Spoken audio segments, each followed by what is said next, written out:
দেখবা, অথবা খেলার দিনে যদি জাতীয় সঙ্গীত চলে তোমরা থেমে যাবা। সেখানে এটা, কারণ এটা নাকি সম্মান। জাতীয় সঙ্গীত চললে আমরা হাঁটতে পারি না, এটা সম্মান। রাসূলুল্লাহ সাল্লাল্লাহু আলাইহি সাল্লামের মুখ থেকে যে কথাগুলো বেরিয়েছে, এই কথাগুলোর মূল্য কতটা জানেন? মূল্য জানেন? আসেন একটু দেখি মূল্যটা, পরে দেখবো একটা হাদিস ভেতরে আমার গজ গজ করছে। সারা রাত যদি বলেন সারা রাত হাদিস বলে যাবো, আলহামদুলিল্লাহ আল্লাহ এটুকু দিয়েছে। গজলও জানি না 2 লাইন, কিচ্ছাও জানি না 1 লাইন, কিন্তু হাদিস যতটুকু জানি আপনাকে দেখাই। কাসির ইবনু কাইস রহমতুল্লাহ আলাইহি বলেন, একজন তাবেঈ, তিনি বলেন আমি আর আবু দারদা রাদিয়াল্লাহু তাআলা আনহু দেমাশকের একটা মসজিদে বসে আছি। কোথায় বসে আছি? দেমাশকের একটা মসজিদে। প্রত্যেকটা হাদিস শুনতে হবে, আর যাওয়ার সময় মিনিমাম 5টা হাদিস পকেটে করে নিয়ে যেতে হবে। পারবেন? আচ্ছা, আল্লাহ কবুল করুক, আমিন। আজকে আমার সংক্ষিপ্ত বক্তৃতার বিষয় মুসলিমদের জন্য বিশেষ কিছু উপদেশ। উক্ত বিষয়ে তথ্য এবং তত্ত্ববহুল স্বল্প সময় আলোচনা করার চেষ্টা করব ইনশাআল্লাহুল আজিজ। তার শুরুর বাক্যটা হচ্ছে এই যে আমরা এখানে, এটা হচ্ছে তাবলিগি একটা জলসা। তাবলিগি জলসা মানে সেখানে কোনো আদায় হয় না, বিশেষ কোনো প্রতিষ্ঠানকে উন্নততর জায়গায় নিয়ে যাওয়ার জন্য কোনো প্রয়াস থাকে না।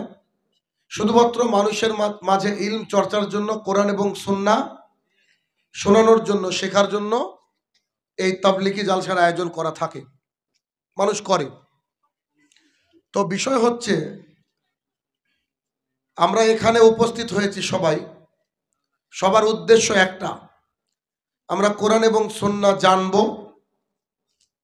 জানার পরে তা মানব। এটা সবার উদ্দেশ্য তো নাকি? সবার? এমন তো না যে দেখি বক্তা কি বক্তৃতা দেয় খালি শুনবো কিন্তু মানবো না, এরকম উদ্দেশ্য কারো আছে? নাই, থাকাও উচিত না। মেন কথা হচ্ছে যে আমরা এখানে যত মানুষ উপস্থিত আছি, শুধু আপনাদেরকে নিয়ে বলি, নারী পুরুষ যিনারা রয়েছেন, আমরা কোরআন এবং সুন্নাহ শুনতে ভালোবাসি কিন্তু মানতে ভালোবাসি না। কোরআন এবং সুন্নাহ এটা কি কোনো মানুষ বানিয়েছে নাকি আল্লাহ প্রদত্ত? একটু একটু কথা বলুন আমার সাথে। আল্লাহ প্রদত্ত। তো যদি আল্লাহ প্রদত্ত হয়, সেই আল্লাহ তাআলাই তো আপনাকে অক্সিজেন দিয়েছেন, হায়াত এবং মওতের মালিক তিনি। আজকে যে খাবারটা খেয়েছেন অথবা গিয়ে খাবেন তারও মালিক তিনি। কিন্তু আমরা বর্তমান জামানায় আমাদের পরিস্থিতিটা এমন, আল্লাহ সুবহানাহু ওয়া তাআলার কোরআন এবং সুন্নাহ যিনি বহন করে নিয়ে জাতির সামনে পেশ করেছেন, তিনি মহামানব মুহাম্মদুর রাসূলুল্লাহ সাল্লাল্লাহু আলাইহি ওয়াসাল্লাম। তার কথাকে আমরা তেমন করে মূল্যায়ন করি না।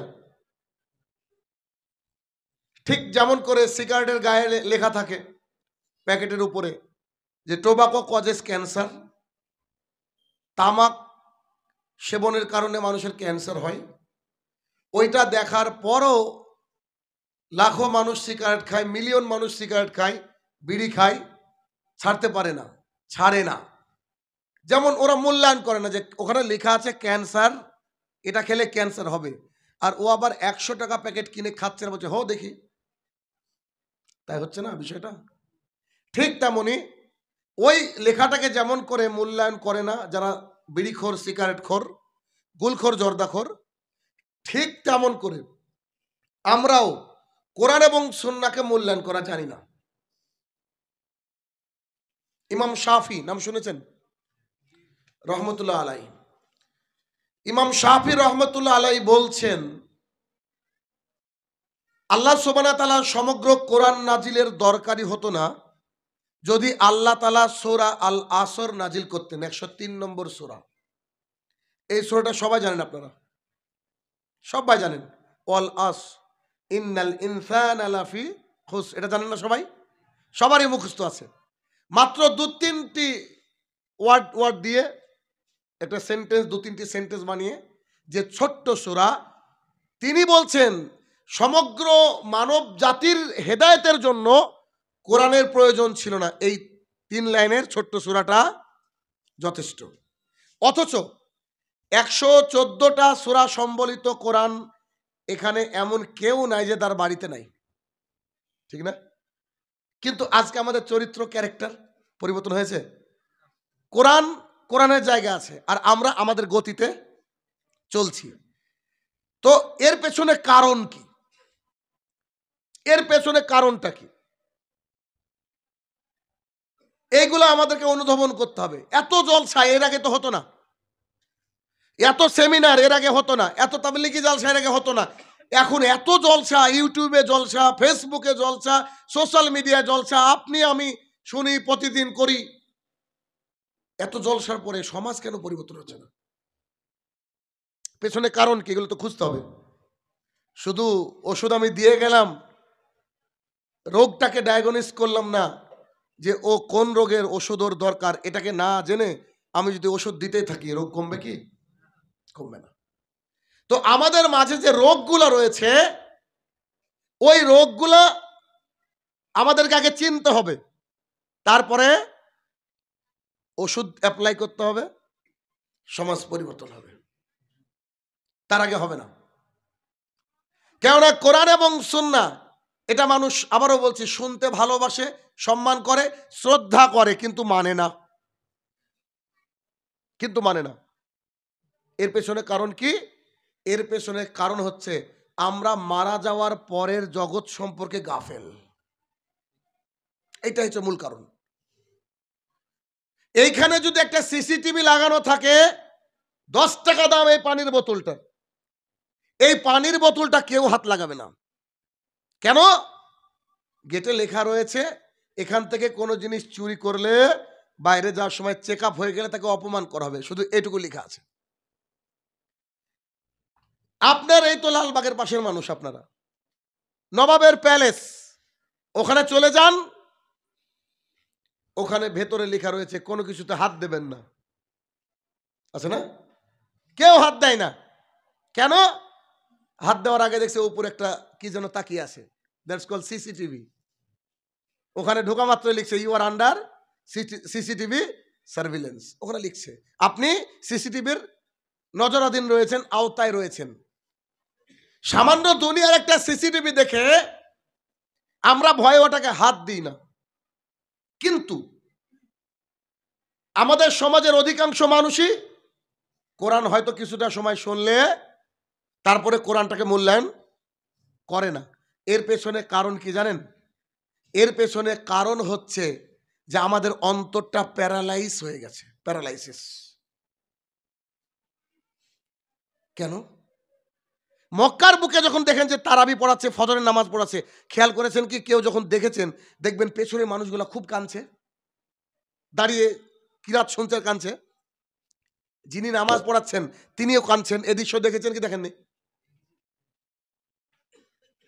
আপনারা এই মসজিদে, আপনার এই মসজিদ হোক, পাশের মসজিদ হোক, আপনি 40 বছর 50 বছর যাবৎ সালাত আদায় করছেন, আপনি একদিনও ইমামের পেছনে কাঁদেননি, বলেন? কেউ কেঁদেছেন? বুঝতে পেরেছেন? আমাদের ভেতরে যে অনুভূতি না, এই অনুভূতিটা নাই, এই অনুভূতিটা নাই। এক তো আমাদের অনুভূতি নাই, দ্বিতীয়ত যারা এখানে বসে কথা বলে তারা বেশিরভাগই ব্যবসায়িক, আর ব্যবসায়িকের মাধ্যমে সমাজ কখনো পরিবর্তন হতে পারে না।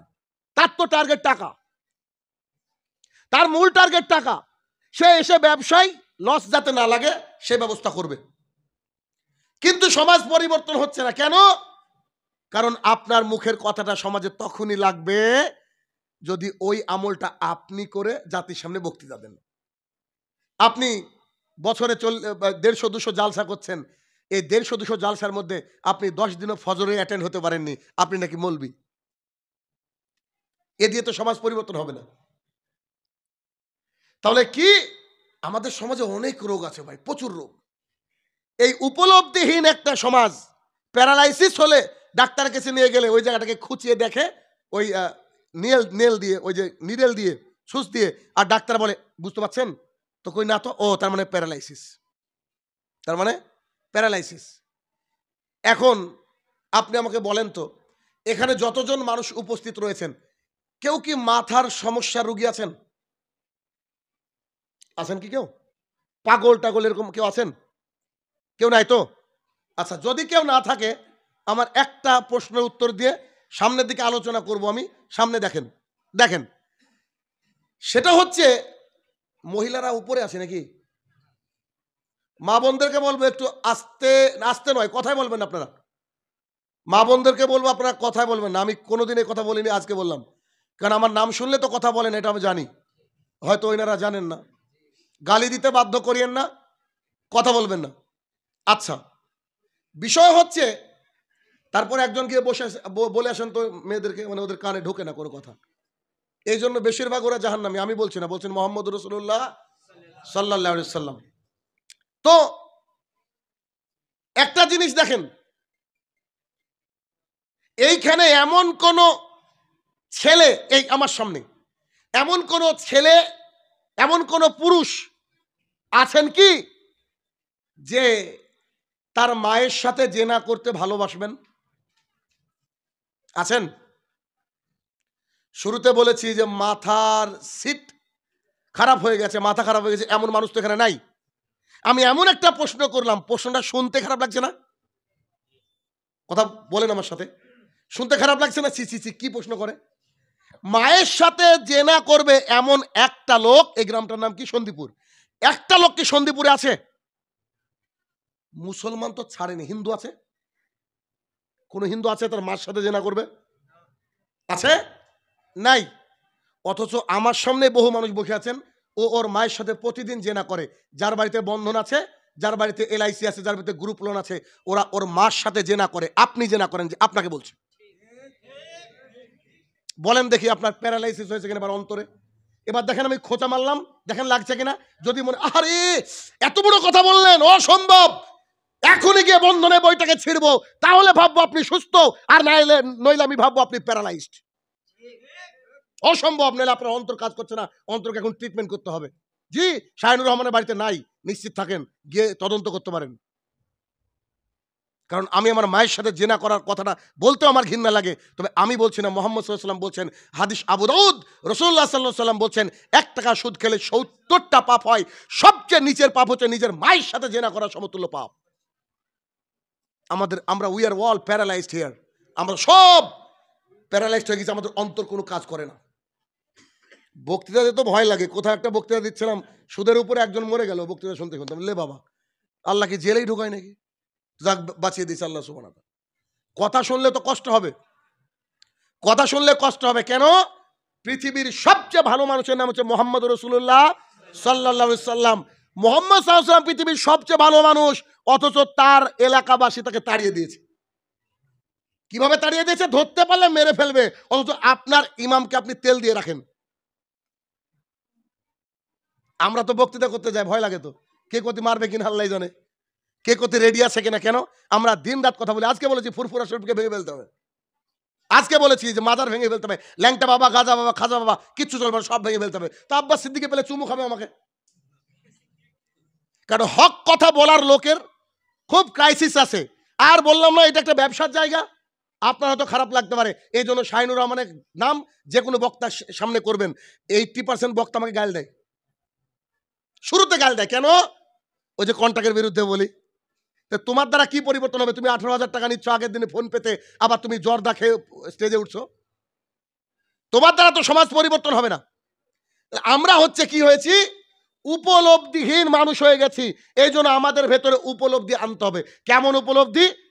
আচ্ছা দেখেন, এখানে যখন আমি কথা বলছি, প্রথমে কোরআনের আয়াত একটা তেলাওয়াত করেছি, আর মুহাম্মদ সাল্লাল্লাহু আলাইহি ওয়াসাল্লামের মুখ থেকে হাদিস দুটো পাঠ করেছি শুরুতে, করেছি তো? আচ্ছা, আমার কষ্ট হয় কখন জানেন? আপনি স্কুলে যখন পড়েছেন, আপনার মাস্টারমশাই আপনাকে প্রেয়ারে দাঁড়িয়ে একটা কথা শিখিয়েছিল, দেখেন তো মনে পড়ে কিনা? এই শোনো, তোমরা স্কুলে ঢোকার সময় যদি দেখবা, অথবা খেলার দিনে যদি জাতীয় সঙ্গীত চলে, তোমরা থেমে যাবা। সেখানে এটা, কারণ এটা নাকি সম্মান। জাতীয় সঙ্গীত চললে আমরা হাঁটতে পারি না, এটা সম্মান। রাসূলুল্লাহ সাল্লাল্লাহু আলাইহি সাল্লামের মুখ থেকে যে কথাগুলা বেরিয়েছে, এই কথাগুলোর মূল্য কতটা জানেন? মূল্য জানেন? আসেন একটু দেখি। মূল্যটা পরে দেখব একটা হাদিস। ভেতরে আমার গজগজ করছে। সারা রাত যদি বলেন, সারা রাত হাদিস বলে দেব। আলহামদুলিল্লাহ। আল্লাহ এটুকু দিয়েছে। গজলও জানি না ২ লাইন, কিচ্ছাও জানি না ১ লাইন। কিন্তু হাদিস যতটুকু জানি, আপনাকে দেখাই। কাসির ইবনু কাইস রহমাতুল্লাহ আলাইহি বলেন, একজন তাবেঈ। তিনি বলেন, আমি আর আবু দারদা রাদিয়াল্লাহু তাআলা আনহু দেমাশকের একটা মসজিদে বসে আছি। কোথায় বসে আছি? দেমাশকের একটা মসজিদে। প্রত্যেকটা হাদিস শুনতে হবে আর যাওয়ার সময় মিনিমাম ৫টা হাদিস পকেটে করে নিয়ে যেতে হবে। পারবেন? আচ্ছা, আল্লাহ কবুল করুক। আমিন। তো তিনি বলছেন, আমি আর আবু দারদা রাদিয়াল্লাহু তাআলা আনহু একজন জলিল কদর সাহাবী। দেমাশকের একটা মসজিদে বসে আছি। একজন ব্যক্তি মসজিদের দরজা ভেদ করে এসে বলছে, আসসালামু আলাইকুম। তিনারা বলছেন, ওয়ালাইকুম আসসালাম ওয়া রাহমাতুল্লাহ। আমি, যিনি আসছেন, আমি মদিনা মনোয়ারা থেকে আসছি। কোথা থেকে? আমার উদ্দেশ্য হচ্ছে, আপনি নাকি মুহাম্মদ সাল্লাল্লাহু আলাইহি ওয়াসাল্লামের মুখ থেকে শুনেছেন, এমন হাদিস সরাসরি বর্ণনা করেন। একটা হাদিস শোনার জন্য আমি মক্কা থেকে দেমাশক এসেছি। সুবহানাল্লাহ বাড়িতে গিয়ে বলবেন। কথা কি বুঝতে পারছেন না? আমার আগে যিনি আলোচনা করলেন, কিছু না হলে তো ৫টা হাদিস বলেছেন। তার আগেও যদি কেউ আলোচনা করেন, তিনিও ৫-১০টা বলেছেন। আমি আলোচনা যদি ১.৫ ঘন্টা করি, মিনিমাম ৬০টা হাদিস বলবো। ৬০, ৬০ ইনশাআল্লাহ। আর আমার পরে যদি কেউ আসেন, তিনিও ১০-১২-২০টা হাদিস বলবে। কত সস্তায় এক জায়গায় বসে হাদিস শুনতে পাচ্ছেন না? অনেকগুলো পাচ্ছেন তো? তিনার অবস্থা দেখেন, আল্লাহু আকবার। তিনি বলছেন, আবু দারদা, আপনি আল্লাহ রসুলের সাহাবী সাল্লাল্লাহু আলাইহি ওয়াসাল্লাম। আপনার কাছে আমি মদিনা থেকে আসলাম একটা মাত্র কারণ, আপনি নাকি মুহাম্মদ সাল্লাল্লাহু আলাইহি ওয়াসাল্লামের মুখ থেকে শুনেছেন যে হাদিস, আমাকে বর্ণনা করেন। একটা হাদিস শুনতে গেছি। রাস্তায় কোনো কাজ ছিল না, কোনো আত্মীয় বাড়ি নাই, কোনো যা টাকা খরচ হয়েছে শুধু হাদিসের জন্য, যা ক্লান্ত হয়েছে হাদিসের জন্য, হেঁটে এসেছি মাইলের পর মাইল হাদিসের জন্য, কষ্ট পেয়েছি হাদিসের জন্য, খেতে পাইনি হাদিসের জন্য। আমার উদ্দেশ্য কি? একটা হাদিস শোনার জন্য। আচ্ছা, আমি এখানে এসেছি আজকে এসেছি এখানে। তো প্রায় তো কন্টাক্টই বক্তা, আমি তো কন্টাক্ট করি না। সবাই তো জানেন বোধহয়, আলহামদুলিল্লাহ জানেন তো নাকি? কালকের ঘটনা বলি, একটা ঘটনা এখানে মনে পড়ে গেল বলি। একজন বক্তা, চিনবেন মেবি, আমাকে ফোন করে বলছে যে আপনার এই ডেট ফাঁকা আছে। আমি বললাম না, আসলে ফাঁকা নেই। তো আপনার কোন ডেট ফাঁকা আছে? আপনার ডেটে জালসা হবে। তা আমি বললাম এই ডেট ফাঁকা আছে। আচ্ছা ঠিক আছে, একটু পরে জানাচ্ছি। পরের দিন সকালবেলায় সবজি বাজার করতে গেছি। একেবারে ঘটনা হুবহু বর্ণনা করছি, কারণ আমি আল্লাহকে ভয় করি, ক্যামেরাকে ভয় করি না, আল্লাহকে ভয় করি। তো আমি জাস্ট নামবো বাইক থেকে সবজি আনার জন্য। তো দেখছি মোবাইলটা বাজছে, সাইলেন্ট থাকে মোবাইলটা বলছে যে অমুক ডক্টর অমুক বলছি, বক্তা। ও আচ্ছা বলেন ভাই, ওই কালকে যে ডেটের কথা বলেছিলাম লিখেন। আচ্ছা বলেন। আমি লিখে নিলাম ডায়েরিতে। লেখার পরে উনি বলছেন, যিনারা জালসা কমিটি তিনারা কিছু টাকা অ্যাডভান্স দিয়েছে আপনাকে। আমি বললাম, আল্লাহর কসম করে বলছি, যে টাকাটা আপনি নিয়েছেন এটার জিম্মেদারি আপনি মরলে আল্লাহ আপনাকে বুঝে নেবে। কারণ শাহিনুর আমার না কন্ট্যাক্ট করে না অ্যাডভান্স নেয়, কারণ মার্চে জালসা। আমি অতদিন বাঁচবো, সবজি নিয়ে বাড়ি ফিরতে পারবো কিনা তার কি গ্যারান্টি? আপনি কোন সাহসে এটা করলেন? না না, আমরা জানি যে আপনি কন্ট্যাক্ট করেন না, তবে ওনারা কিছু টাকা দিয়ে গেছেন, তো কি করব? আমি যে টাকা নিয়ে মরেন আপনি। কথা বুঝছেন কিনা? এই যে সন্দীপুরে আমি আসবো, কেউ বলতে পারবে বলেন দেখি? 14 তারিখ আছে টাঙ্গাইলে মাহফিল, 14 তারিখে, এই 14তে আমি যে যেতে পারবো কোনো গ্যারান্টি আছে? কালকে আছে আপনার ওই দিনাজপুর করণদিঘি থানা, বাড়ির থেকে প্রায় 300 কিলোমিটার প্লাস রাস্তা। আমি কি যেতে পারবো? প্রধান বক্তা আছি, যেতে পারবো এরকম কোনো ঘটনা আছে? তারপরের দিন আছে আবার হরিশ্চন্দ্রপুর মালদা থেকে আরো 100 কিলোমিটার, যেতে পারবো? কেউ বলতে পারবে? কেউ বলতে পারবে না, কারণ আমাদের জীবনটা আল্লাহ তাআলার হাতে। এবার আপনাকে বোঝাচ্ছি, দেখেন ওই ব্যক্তি মদিনা থেকে কোথায় গিয়েছে বলেন? দেমাশক। তো যিনি তাবে তিনি বলছেন যে আমি আবু দারদার সাথে বসা ছিলাম রাদিয়াল্লাহু তাআলা আনহু, তিনাকে সালাম দেওয়ার পর, আমাদেরকে সালাম দেওয়ার পর বলছে, আপনি নাকি মুহাম্মদ সাল্লাল্লাহু আলাইহি ওয়াসাল্লামের মুখ থেকে শুনেছেন এমন হাদিস বর্ণনা করেন, একটু করেন না হাদিস। আল্লাহু আকবার। ঈমান বুঝতে পেরেছেন? ঈমান কাকে বলে বুঝতে পারছেন? একটা হাদিসের ভালোবাসা বুঝতে পারছেন? অথচ আপনি অলরেডি 2-3টি হাদিস শুনে নিয়েছেন আমার কাছ থেকে এখনই। আচ্ছা, এবার দেখেন তো তিনি করলেন কি, আবু দারদা রাদিয়াল্লাহু তাআলা আনহু কোনো কথা নেই, মেহমানদারি নেই, কোনো কিছু নেই, তিনি বলছেন, জি আমি মুহাম্মদ সাল্লাল্লাহু আলাইহি ওয়াসাল্লামকে বলতে শুনেছি। আল্লাহু আকবার। হাদিস দেখেন কি মজার, আমি মুহাম্মদ সাল্লাল্লাহু আলাইহি ওয়াসাল্লামকে বলতে শুনেছি, কোন ব্যক্তি যদি দিন চর্চার জন্য, ইসলামকে জানার জন্য, আপনারা কেন এসেছেন? ইসলামকে জানার জন্য না?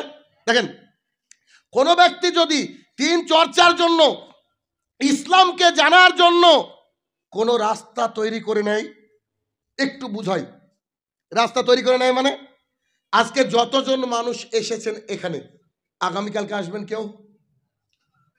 কেউ আসবেন না। আজকের রাস্তাটা কোথায় ছিল?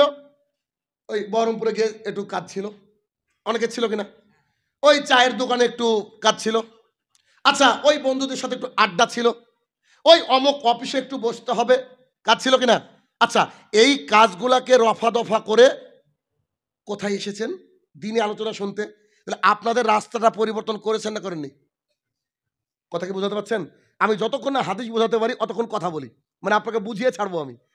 এবারে শুনেন হাদিস, তিনি বলছেন, আমি মুহাম্মদ সাল্লাল্লাহু আলাইহি ওয়াসাল্লামকে বলতে শুনেছি যে কোনো ব্যক্তি যদি দিন শিক্ষার জন্য তার রাস্তাটাকে ভিন্ন করে নেয়, মানে চলার জীবন থেকে, এই যে সন্দীপুরে মানুষ এদিক ওদিক যেত, আজকে কি করেছে, দিন ইসলাম শিখার জন্য রাস্তাটাকে ভিন্ন করে নেয়, আল্লাহ সুবহানাহু ওয়া তাআলা বলেছেন সেই ব্যক্তিকে জান্নাতে যাওয়ার সহজ পথ আল্লাহ তাআলা বলে দেন। ঠিক অপর হাদিসে রাসূল সাল্লাল্লাহু আলাইহি ওয়াসাল্লাম বলছেন তার রাস্তাটা টেনে আল্লাহ জান্নাতে ঢুকিয়ে দেয়। আমরা যদি ওই নিয়তে আসি, আজকে আমাদের রাস্তাটা কে ঢুকাবে? আল্লাহ তাআলা জান্নাতে ঢুকিয়ে দেবে। এরপরে তিনি বলছেন, দেখেন আবু দারদা রাদিয়াল্লাহু তাআলা বলছেন, শুধু তাই নয়, বরং কোন ব্যক্তি যারা দ্বীন ইসলাম শিখতে আসে তার জন্য পৃথিবী, আসমান, সমুদ্রের গভীরে যত মাছ আছে সবাই মাগফিরাতের দোয়া করতে থাকে।